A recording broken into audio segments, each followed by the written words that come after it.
ഞാനിന്ന് ഉണ്ടാക്കാൻ പോകുന്നത് ചപ്പാത്തി ചിക്കൻ ഷവർമ. അതിന് വേണ്ടി 5 ചപ്പാത്തി എടുത്തിട്ടുണ്ട്. ഫില്ലിങ്ങിനായിട്ട് ആദ്യം 300 ഗ്രാം ചിക്കൻ 1 സ്പൂൺ കുരുമുളക് പൊടി ചേർത്ത് ആവശ്യത്തിന് ഉപ്പും ചേർത്ത് വേവിച്ചെടുക്കാം. വേകാനുള്ള വെള്ളം ഒഴിച്ചു കൊടുത്തിട്ടുണ്ട്.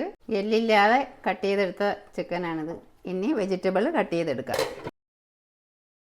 വെജിറ്റബിൾ ഒന്ന് കുക്ക് ചെയ്തെടുക്കാം. അതിന് വേണ്ടി 1 സ്പൂൺ ഒലിവ് ഓയിൽ ഒഴിച്ചിട്ടുണ്ട്. സവാള, ക്യാരറ്റ്, ക്യാബേജ്, ക്യാപ്സിക്കം, തക്കാളി, ആവശ്യത്തിന് ഉപ്പ്, 1/2 സ്പൂൺ കുരുമുളക് പൊടി, 1 സ്പൂൺ നാരങ്ങ നീര്. എല്ലാത്തിൻ്റെയും പച്ചമണം മാറിയിട്ടുണ്ട്. ഓഫ് ചെയ്യാം. ചിക്കൻ ഇട്ട് കൊടുക്കാം. 4 സ്പൂൺ മയോണൈസ് ഒഴിച്ച് കൊടുക്കാം. 1 പൊടി ലെറ്റ്യൂസ് കൂടെ ഇട്ട് കൊടുക്കാം. 1 സ്പൂൺ ടൊമാറ്റോ സോസ് കൂടെ ഒഴിച്ച് ഇതുപോലെ എല്ലായിടത്തും ആക്കി കൊടുക്കാം. ഫില്ലിങ് വെച്ച് കൊടുക്കാം. ചുരുട്ടി കൊടുക്കാം. ഇനിയത് ചപ്പാത്തി ചിക്കൻ ഷവർമ റെഡി ആയിട്ടുണ്ട്. നിങ്ങളെല്ലാവരും ഇതുപോലെ ഉണ്ടാക്കി നോക്കി കഴിച്ചു നോക്കണം.